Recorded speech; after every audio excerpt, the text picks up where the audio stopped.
J'aimerais vous proposer que nous chantions une prière. C'est le numéro dans Genèse 6. J'aime à croire que vous avez eu la possibilité de au moins parcourir les chapitres 4 et 5, mais nous voulons relire ensemble les 8 premiers versets du chapitre 6.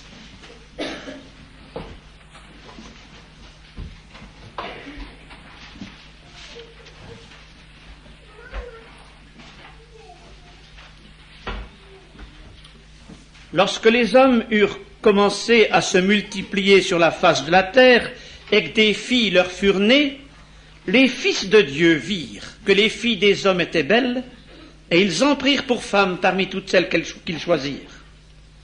Alors l'Éternel dit, « Mon esprit ne restera pas à toujours dans l'homme, car l'homme n'est que chair, et ses jours seront de 120 ans. » Les géants étaient sur la terre en ces temps-là. Il en fut de même après que les fils de Dieu furent venus vers les filles des hommes et que leur eurent donné des enfants. Ce sont ces héros qui furent fameux dans l'Antiquité. L'Éternel vit que la méchanceté des hommes était grande sur la terre et que toutes les pensées de leur cœur se portaient chaque jour uniquement vers le mal.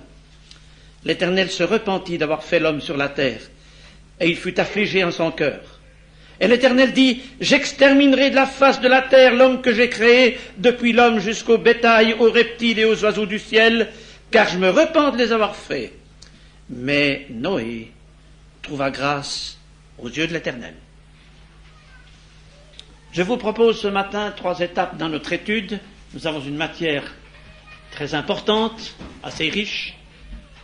Tout d'abord, rapidement, le parallèle avec nos temps. Puis ensuite, le signe inéluctable de la fin des temps. Et pour terminer, l'espoir pour notre temps. Hier soir déjà, nous avons vu que les temps de Noé sont semblables au temps du Fils de l'homme, c'est-à-dire au temps précédent le retour de Jésus-Christ sur la terre. Et nous avons vu les caractéristiques de notre génération dégradante et insouciante. Quelques caractéristiques de cette génération et de ces générations vous sont apparues dans votre lecture des chapitres 4 et 5. Si je reviens brièvement au chapitre 4, verset 20, Ada enfanta Jabal, il fut le père de ceux qui habitent sous des tentes et près des troupeaux. Le nom de son frère était Jubal, il fut le père de tous ceux qui jouent de la harpe et du chalumeau. Tila, de son côté, enfanta Tubal-Caïn, qui forgeait tous les instruments d'airain et de fer.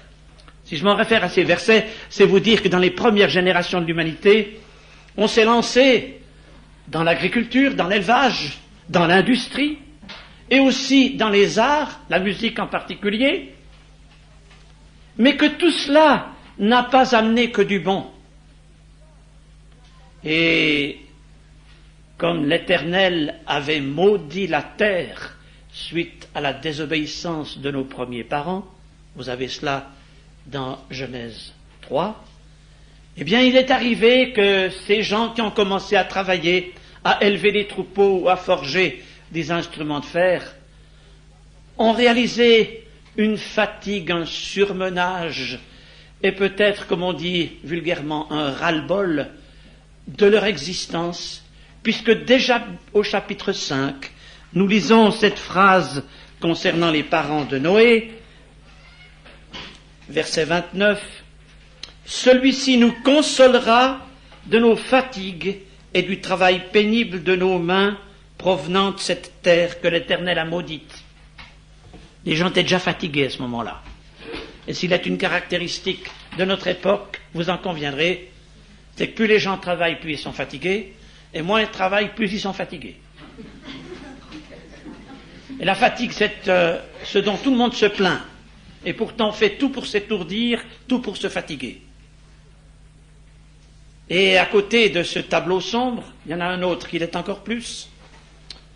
C'est vrai que la musique peut élever les mœurs, c'est vrai que la musique peut faire du bien, mais quand les premiers musiciens sont apparus, c'est aussi les premières distractions qui sont apparues, et vous savez comment est employée aujourd'hui la musique la plupart du temps. Le résultat, indirect peut-être, mais il y a une relation certainement, c'est de voir que dès que les hommes, les premiers hommes, première génération, se sont mis à se distraire, ils ont méprisé les lois essentielles de Dieu, puisque le même passage nous parle de cet homme qui s'appelle Lémec et qui avait 2 femmes. Dieu avait dit, l'homme quittera son père et sa mère et s'attachera à sa femme, pas à ses femmes. L'institution du mariage est sacrée, Dieu a institué le mariage homme et femme, et voilà déjà, après 3-4 générations, quelqu'un qui méprise l'ordre de Dieu et qui prend 2 femmes à la fois. Et voyez-vous, aujourd'hui, vous êtes convaincus que de familles qui ne vont pas, que de situations troubles dans les ménages, eh bien, tout cela est une conséquence du péché originel, et tout cela apparaissait déjà dans la génération de Noé. Il nous est parlé dans le passage que je viens de lire, des hommes qui voient que les filles des hommes étaient belles, et ils les prirent pour femmes. Il y a une perturbation dans l'institution originelle du mariage, et nous allons nous y arrêter tout à l'heure. Mais ce n'est pas la seule chose. Il apparaît dans ce chapitre 4 un certain Lémec, justement ce mari de 2 femmes. Et ce Lémec lance la philosophie. C'est le premier philosophe de l'histoire. Vous savez que philosophie veut dire en principe amour de la sagesse, puisque en grec, philéo veut dire aimer, et puis sophie, c'est le mot pour sagesse. Donc c'est quelqu'un qui est censé aimer la sagesse. Mais la sagesse qu'il aime, cet homme, c'est de se détourner de Dieu. Or, qu'a dit l'homme le plus sage de toute la terre? La crainte de l'Éternel est le commencement de la sagesse. La vraie sagesse, elle est là. Et les mecs la trouvent dans son cœur, cette sagesse, une fausse sagesse. Et vous voyez où la fausse sagesse l'amène? Revenez à Genèse 4, verset 23. Lémec dit à ses femmes, Ada et Tsila, écoutez ma voix. Femme de Lémec, écoutez ma parole. Oui, il ne se prend pas pour... Enfin, je vous laisse achever la phrase. J'ai tué un homme pour ma blessure et un jeune homme pour ma meurtrissure. Caïn sera vengé 7 fois et Lémec 77 fois. Où conduit la prétendue philosophie de Lémec, la prétendue sagesse de Lémec, sinon à la vengeance, à l'esprit de vengeance. Et mes amis, quand les philosophes s'éloignent de la source de la sagesse, ça aboutit toujours à la vengeance et au crime. Certains philosophes de l'histoire ont laissé des traces, pas toujours des traces heureuses. Voyez-vous, il y a des philosophes, je citerai que Karl Marx. Vous voyez où ça a amené? Il n'y a pas besoin de citer d'autres exemples, n'est-ce pas? L'esprit de vengeance dans le cœur de l'homme, le racisme, la haine, l'esprit de revendication, l'esprit de rébellion, ça vient de Lémec, ça vient d'avant le déluge. C'est inscrit dans le cœur de l'homme, dans ses gènes qu'il a reçus par héritage. L'esprit de vengeance, il est là. Et il faut une réponse. Et la réponse, mes amis, c'est l'Évangile. Il n'y a pas d'autre réponse à la fausse philosophie des hommes. Je vous invite à lire avec moi une parole qui vous fera du bien. Matthieu 18. Mais vous gardez un doigt sur Genèse 6, s'il vous plaît. Matthieu 18.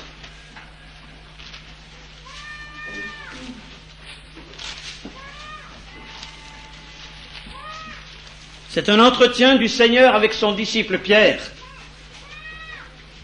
Matthieu 18, nous lisons les versets 21 à 22. Je tiens à dire que si je ne vous demande pas de lire à haute voix depuis vos places, c'est à cause de la traduction et à cause de la cassette, mais sans cela, j'aurais beaucoup préféré qu'on lise à tour de rôle. Matthieu 18, 21. Alors, Pierre s'approcha de lui, donc de Jésus, et dit, Seigneur, combien de fois pardonnerai-je à mon frère lorsqu'il péchera contre moi? Sera-ce jusqu'à jusqu'à 7 fois. Je m'arrête. Quand votre frère vous insulte 7 fois dans un jour, vous êtes d'accord de lui pardonner 7 fois? Bon, je continue. Sera-ce jusqu'à 7 fois? Et Jésus lui dit, je ne te dis pas jusqu'à 7 fois, mais jusqu'à 70 fois 7 fois. 490 si je fais l'erreur. On est loin de l'esprit de Lémec. Je reviens à Genèse 4. On est très loin. Caïn sera vengé 7 fois, Lémec 77 fois. Mais le pardon du Seigneur, c'est 70 fois 7 fois. L'océan du pardon de Dieu qui engloutit la vengeance des hommes. La réponse du ciel à l'enfer et au malin qui vit dans le cœur humain. Mais nous vivons une génération où l'esprit de vengeance règne. Il n'y a pas besoin d'aller voir ce qui se passe entre les Tutsis et les Hutus, c'est bien ça? Ou je ne sais dans quel autre pays d'Afrique. Ça peut se passer n'importe où sur la surface du globe. On peut aller en Bosnie, on peut aller à bien d'autres endroits. L'esprit de racisme, de vengeance, de revendication, il est partout, latent. C'est un des périls de notre époque. Ça date de Lémec. Et la Bible est toujours à la hauteur. Vous savez, c'est les nouvelles de demain qu'il faut lire dans la Genèse. Puis c'est pas la seule chose. Et ce parallèle, je le terminerai par ceci, dans le passage que nous avons lu, Genèse 6, verset 5, il est dit, quant aux hommes, toutes les pensées de leur cœur se portaient chaque jour uniquement vers le mal. Je crois qu'il n'y a pas besoin de faire un commentaire. C'est ce que nous constatons, vous et moi, qu'on regarde la télévision, qu'on ne la regarde pas, qu'on aille au cinéma ou qu'on n'aille pas au cinéma, qu'on lise l'actualité ou qu'on s'en détourne. La violence est partout, la méchanceté est partout, parce que le cœur de l'homme est désespérément mauvais. Et toutes les pensées du cœur de l'homme se portent chaque jour uniquement vers le mal. Ça, c'est le mal de notre époque. Ça, c'est la caractéristique de nos temps. Il faut que le Seigneur intervienne. Mais j'en arrive maintenant au centre de mon sujet, c'est le deuxième point. Le signe inéluctable de la fin des temps. Il y a des gens qui disent on est dans les temps de la fin, il y a des gens qui disent on va vers l'âge d'or, il y a des gens qui disent on est dans un temps de crise, mais maintenant on va sortir de la crise. Il y a des gens qui prédisent toutes sortes de bonnes nouvelles. Il y a aussi les pessimistes qui ne voient que des mauvaises nouvelles. Mais je crois que nous devons nous laisser instruire par la Bible. Et à ce propos, vous vous êtes probablement posé des questions sur les versets que nous avons lus. Je sais, par expérience, que quand on passe par-dessus les versets 2 et 4 de Genèse 6, on vous attrape à la sortie de la réunion pour vous dire qu'est-ce que ça veut dire. Alors il m'appartient d'essayer de vous expliquer. Il est question dans ce passage, vous l'avez lu, des fils de Dieu qui ont vu que les filles des hommes étaient belles, ils en ont pris pour femmes, et puis plus loin, de géants qui sont nés de cette union. Qui sont donc ces fils de Dieu? Fils avec minuscule, mais Dieu avec majuscule. Les fils de Dieu, donc au pluriel.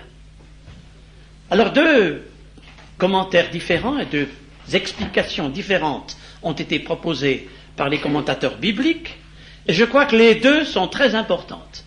Vous savez, la Bible est tellement riche que parfois elle peut avoir deux impacts différents. Voyons la plus répandue d'abord. Je vous pose une question. Adam et Ève, nous dit le texte, avaient des fils et des filles. Quels étaient les fils d'Adam et Ève qui sont nommés dans la Bible? Caïn, Abel, Seth. Très bien. Quand Abel est mort, Dieu a donné à Ève un autre fils en remplacement de Abel qui s'appelle Seth. Et qui pourrait me dire quel est le fils de Seth? Non, Noé c'est un lointain descendant. Énoch. Énoch, pas confondre avec Enoch. Et il est dit à propos d'Énoch, c'est à ce moment-là que l'on commença d'invoquer l'Éternel. Alors, ceux qui ont expliqué Genèse 6 ont d'abord trouvé ceci. C'est que les descendants de Seth par Énoch étaient des croyants, invoquaient l'Éternel, alors que les descendants de Caïn s'éloignaient toujours plus de Dieu, et que de ce fait, on pouvait appeler les enfants d'Énoch fils de Dieu, comme on appelle les chrétiens les enfants de Dieu, alors que les enfants de Caïn, c'étaient des fils du malin, et que les filles qui étaient nées des descendants de Caïn, qui étaient belles, ont tenté les enfants de Dieu ou les fils de Dieu, on dirait les croyants de l'époque, et qu'il y a eu des intermariages entre croyants et non-croyants. Et je pense que, disons, c'est un avertissement parce que, aujourd'hui, que de foyers qui n'auraient pas dû se constituer quand un croyant veut à tout prix chercher un conjoint qui ne l'est pas, que de drames dans les foyers. Jeunes chrétiens, prenez un conjoint qui est croyant comme vous, qui est né de nouveau comme vous. Vous ne serez pas heureux sans cela. Ne dites pas « oh, je l'amènerai bien la fois après ». C'est une illusion. Il se convertira pour vous, mais pas pour le Seigneur. Mais, dans Christ, les foyers sont heureux, sont de la même espèce spirituelle. Alors il y a donc déjà toute une application importante. Ce mariage qui n'aurait pas dû avoir lieu, ou plutôt ces mariages qui n'auraient pas dû avoir lieu, eh bien, il montre quelque chose d'anormal et quelque chose qui est, hélas, une caractéristique de notre génération de chrétiens. Que de chrétiens, il faut parfois mettre des guillemets à ce mot, mais enfin, que de chrétiens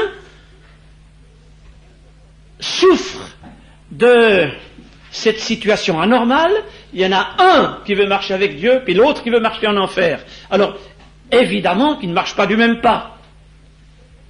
C'est pourquoi vous, qui avez encore l'avenir devant vous, choisissez bien votre conjoint, tout votre avenir en dépend.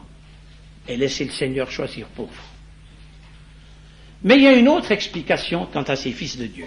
Et c'est sur celle-là que j'aimerais m'arrêter plus longuement, parce que elle nous parle d'une autre caractéristique de notre époque qui, elle, est très, très importante. Les fils de Dieu au pluriel. Voulez-vous lire avec moi au premier chapitre de Job?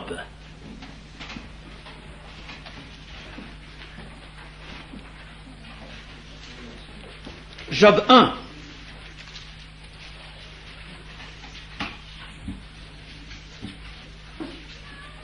Nous lisons ensemble les versets 6 à 8. Job 1, 6 à 8. Et si vous préférez lire ces mêmes versets au chapitre 2, c'est 2, 1 à 3. Job 1, 6 à 8. Or les fils de Dieu vinrent un jour se présenter devant l'Éternel, et Satan vint aussi au milieu d'eux. L'Éternel dit à Satan, d'où viens-tu? Et Satan répondit à l'Éternel, de parcourir la terre et de m'y promener. L'Éternel dit à Satan, as-tu remarqué mon serviteur Job? Il n'y a personne comme lui sur la terre, c'est un homme intègre et droit, craignant Dieu et se détournant du mal. Et Satan répondit à l'Éternel, est-ce d'une manière désintéressée que Job craint Dieu? Ne l'as-tu pas protégé? Et etc. Satan, avec les fils de Dieu, Satan qui va attaquer Job, Satan qui va nuire à ce serviteur de Dieu, mais Dieu lui dira, je te le livre, mais épargne sa vie. Dieu contrôle tout et permet une attaque de Satan contre ce fidèle serviteur. Pourquoi l'association des fils de Dieu au pluriel à Satan? Qui sont donc ces fils de Dieu? Je vous pose une autre question. Vous savez, pour comprendre la parole, il faut passer d'un livre à l'autre, d'une leçon à l'autre. Apparemment, il n'y a pas de relation, et puis après, on fera comme un jeu de puzzle. Vous savez, quand vous commencez un jeu de puzzle, vous avez des pièces hétéroclites, vous ne savez pas comment les mettre ensemble. Puis peu à peu, l'image se forme, puis après, toutes les pièces vont bien. Combien y a-t-il de généalogies de Jésus-Christ dans les évangiles? 2, très bien. La première est dans quel évangile? Matthieu. La deuxième? Luc, très bien. Est-ce que c'est deux mêmes généalogies? Non. Quelle est la différence?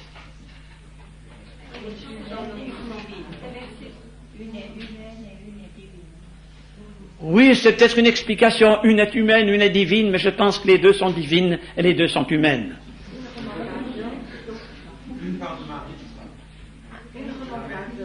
Voilà la réponse que j'attendais. Les autres réponses sont peut-être justes aussi. Dans la généalogie de Jésus-Christ, dans l'évangile de Matthieu, fils de David, fils d'Abraham, c'est ainsi qu'elle est introduite, ça remonte jusqu'à Abraham, parce qu'il faut prouver aux Juifs que Jésus est des leurs, que c'est un Juif, et qu'il est leur roi. Mais dans l'évangile selon Luc, la généalogie de Jésus-Christ remonte non pas jusqu'à Abraham, mais jusqu'à Adam. Et c'est là que nous avons une information quant à notre sujet. Quand vous lirez le dernier verset de l'évangile selon Luc chapitre 3, ne cherchez pas maintenant, il est dit « Fils d'Adam, fils de Dieu ». Or, Adam n'est pas né d'une génération naturelle, il est sorti adulte des mains du Créateur. D'où la pensée des commentateurs de l'Écriture, les fils de Dieu, au pluriel, égale toutes les créatures qui ne sont pas nées de génération naturelle, mais directement sorties de la main du Créateur. Et il y a beaucoup de créatures qui sont sorties de la main du Créateur. Il y a Adam, oui d'accord, mais il y a les anges. Et Satan, à l'origine, était un ange. Satan n'est pas éternel. Il y a Dieu le Père, Dieu le Fils, Dieu le Saint-Esprit qui sont éternels. On est tous d'accord là-dessus, j'aime à croire. Mais Satan n'est pas éternel. Et l'Écriture nous laisse entendre certaines choses concernant l'origine de Satan. Et c'est là que nous comprendrons peut-être un peu mieux ce que sont ces fils de Dieu mentionnés en Genèse 6. Mais là encore, je fais un biais, excusez-moi, j'ai l'air de sauter du coq à l'âne, mais c'est parce que c'est nécessaire pour la compréhension. Voyez ce petit tableau, bien vous le voyez mal peut-être, c'est pour symboliser la prophétie. Ici, un triangle, ou plutôt une ligne oblique qui monte et une ligne oblique qui descend. Les prophètes de l'Ancien Testament ont annoncé des événements proches d'eux et en même temps des événements éloignés. Et c'est souvent le propre des prophètes de l'Ancien Testament. Par exemple, ils annoncent un roi qui va faire du bien, et puis au-delà de cette prophétie, le Messie, le roi de gloire qui régnera sur la planète entière.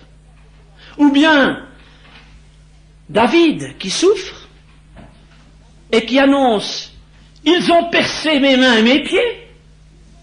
Et au-delà, c'est une prophétie concernant le Fils de Dieu, à qui l'on a percé les mains et les pieds.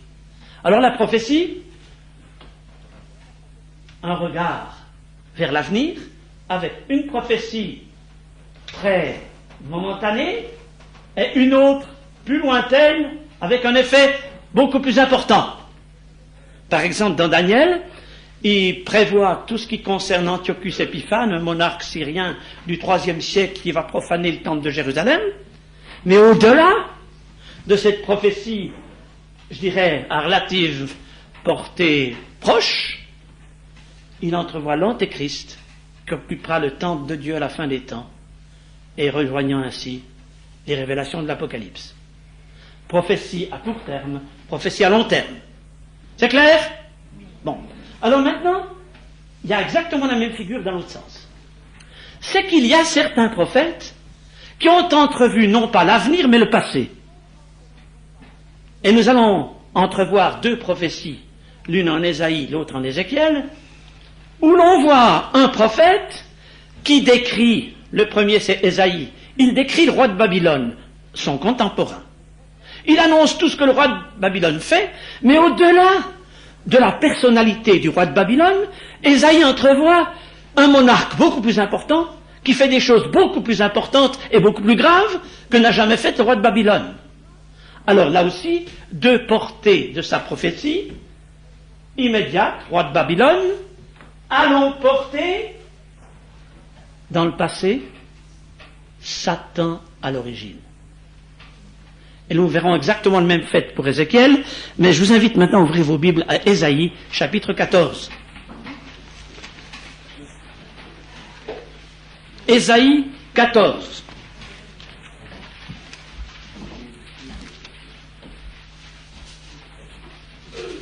Ah, je vous fais un peu travailler, hein. Excusez-moi, vous êtes là pour travailler, vous n'êtes pas en vacances, vous êtes là pour travailler la parole de Dieu. Ça n'empêche pas que je vous souhaite de bonnes vacances.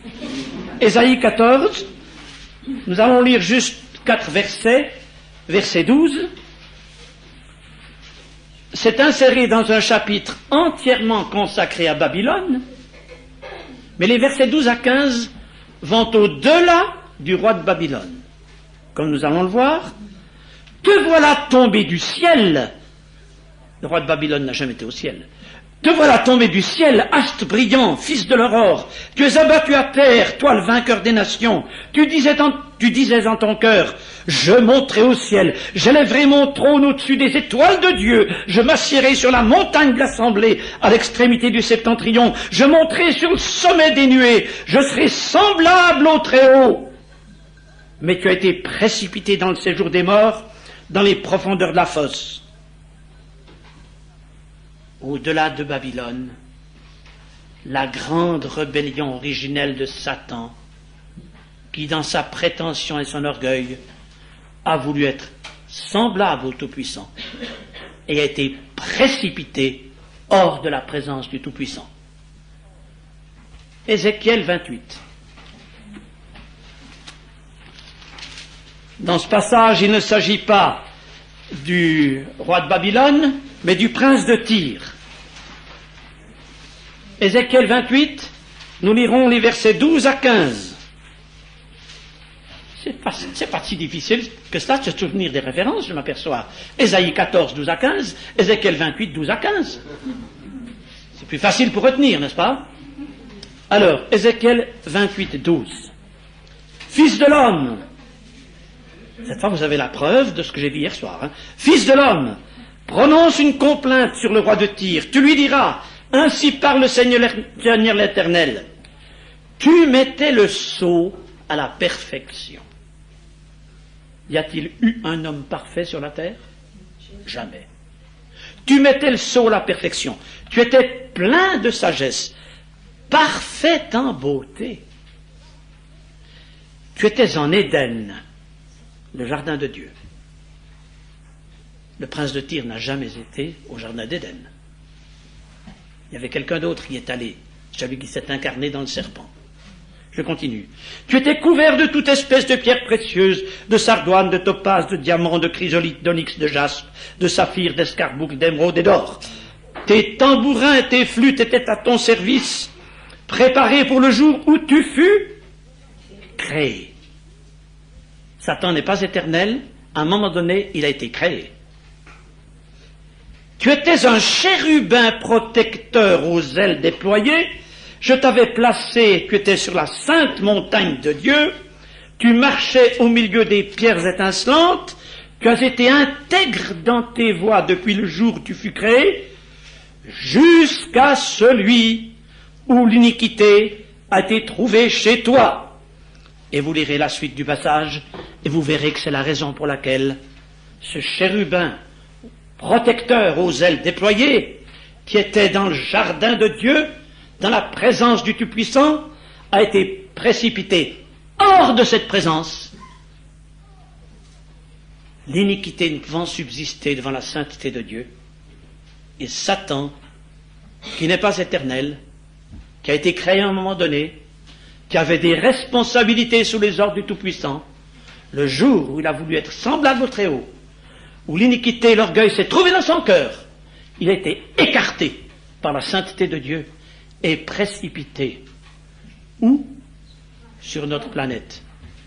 C'est pourquoi il s'est introduit au jardin d'Éden. Et en complément, l'Apocalypse, chapitre 12, verset 4, ne cherchez pas, nous parle du grand dragon Satan, donc c'est le même, qui, dans sa rébellion, a entraîné avec sa queue le tiers des étoiles. Dans le langage imagé de l'Apocalypse, Satan qui entraîne avec lui le tiers des anges. Des anges ces êtres bienfaisants sous les ordres du Tout-Puissant, et dont certains se sont laissés subjuguer par Satan, entraînés par Satan dans la rébellion. Et c'est pourquoi, mes amis, le Nouveau Testament nous parle d'anges qui n'ont pas gardé leur origine. Le Nouveau Testament nous parle d'anges déchus. Ne cherchez pas ces passages, mais les références, je vous les donne. Oh, vous les avez dans le livre aussi, c'est vrai. Mais c'est 2 Pierre 2, 4 et Jude, verset 6. Et nous savons qu'aujourd'hui, nous n'avons pas à lutter contre la chair et le sang. Nous avons lutté contre des puissances, des principautés qui sont dans les lieux célestes. Et que c'est avec la victoire du nom de Jésus et à l'abri du sang que nous pouvons vaincre ces puissances sataniques qui sont là à tenir notre monde.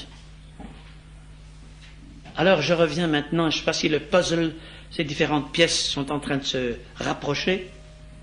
Les fils de Dieu, ces créatures à l'origine sorties de la main de Dieu, comme Satan, qui ont été déchus de leur propre demeure, de leur origine, et qui, avec Satan, ont organisé la rébellion de l'humanité au travers des âges, depuis Genèse 3. Et alors, que se passe-t-il dans Genèse 6 ? Eh bien, tout simplement ceci. C'est l'humanité qui prend contact avec le sous-monde. C'est les puissances du sous-monde, les fils de Dieu, les anges déchus, les principautés sataniques, qui prennent possession des esprits des hommes et qui entraînent l'humanité à la dérive, bien plus que cela, à la perdition. Maintenant, il y avait, selon certains commentateurs, un point de faiblesse dans cette interprétation. Vous vous souvenez de cette scène quand le Seigneur Jésus était interrogé dans le temple de Jérusalem par les Sadducéens qui ne croyaient pas à la résurrection et qui avaient inventé une histoire comme la loi de Moïse prévoyait que quand un mari mourait sans enfant, il fallait que le frère de ce mari prenne la femme pour susciter une postérité à son frère. Alors ils ont inventé une histoire, ils ont dit il y avait parmi nous 7 frères, et puis ils ont tous eu la femme, et puis après ils sont tous morts, et la femme aussi. À la résurrection, de qui sera-t-elle la femme? Voilà l'histoire qu'ils avaient inventée.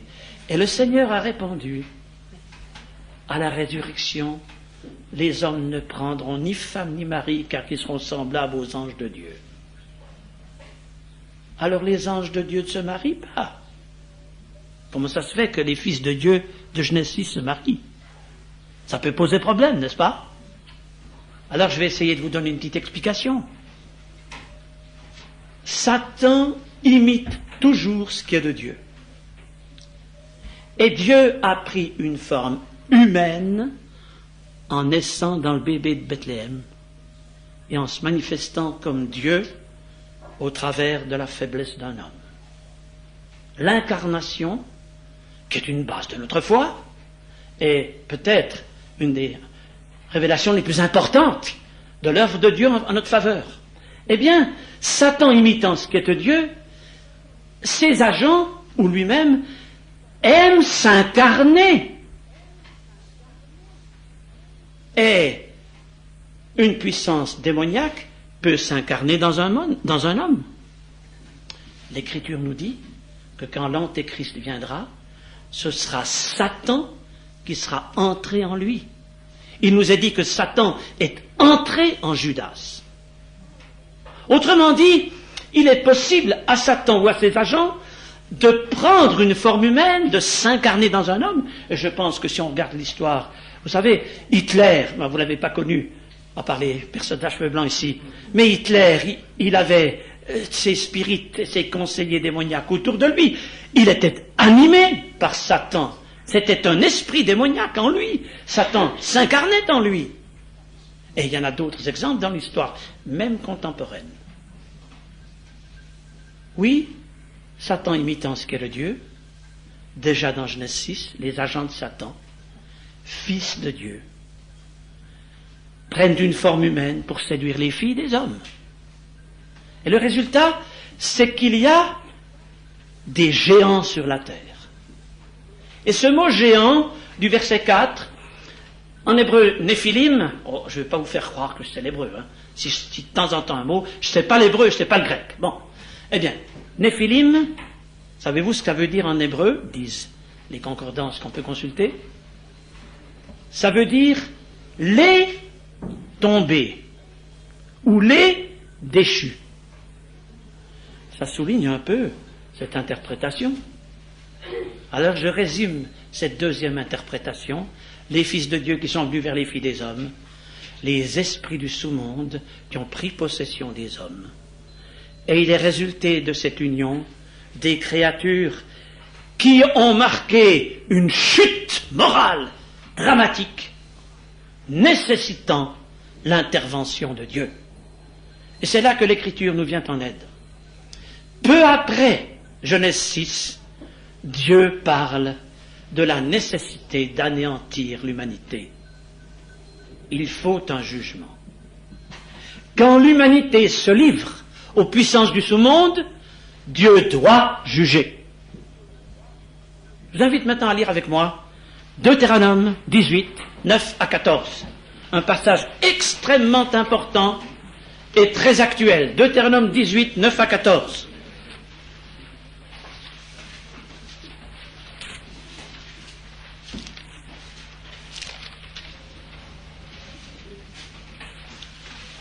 C'est Moïse qui s'adresse aux enfants d'Israël juste avant qu'Israël ne franchisse le Jourdain.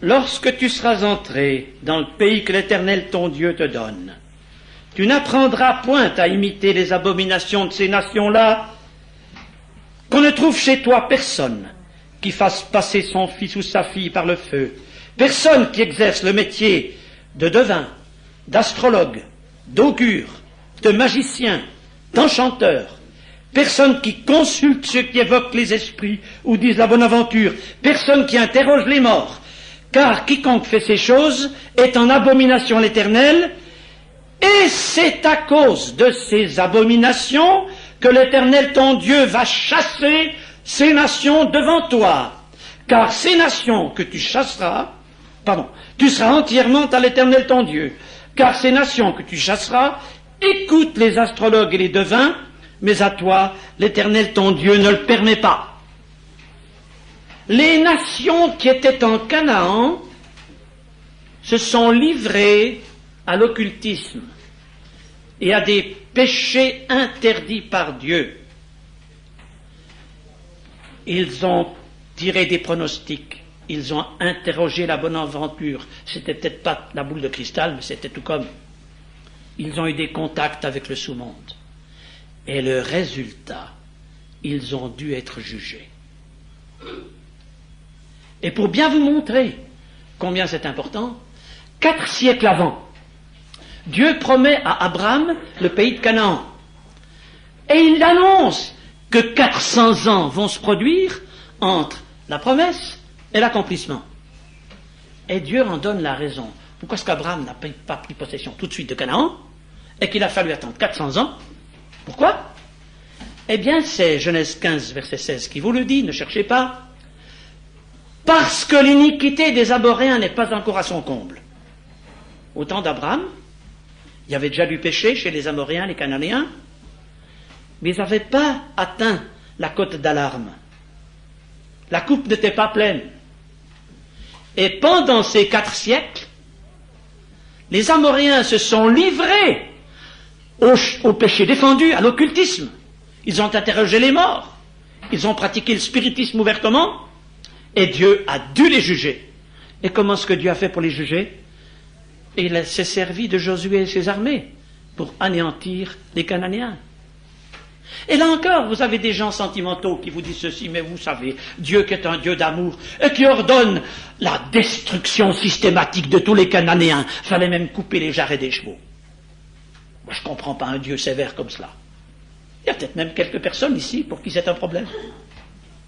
Pourquoi est-ce que Dieu a dû être si sévère pour ce peuple et pas pour les autres? Parce qu'il s'était livré au sous-monde par le spiritisme. La génération de Noé s'est livrée au sous-monde par le spiritisme. Les Cananéens se sont livrés au sous-monde par le spiritisme. Et il a fallu un jugement. C'est comme le médecin, quand il voit une tumeur, il est obligé de l'exciser. Sans ça, le mal se communique à tout l'organisme. Et pour épargner l'humanité, il a fallu soustraire les Cananéens. Et ça, c'est une vérité qui traverse la Bible. Dès que quelqu'un se livre au sous-monde, le jugement est là. Regardez Saül, premier roi d'Israël. Il va interroger une diseuse de Bonaventure.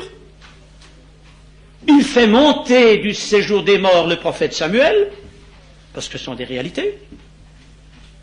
Et Samuel doit dire à Saül,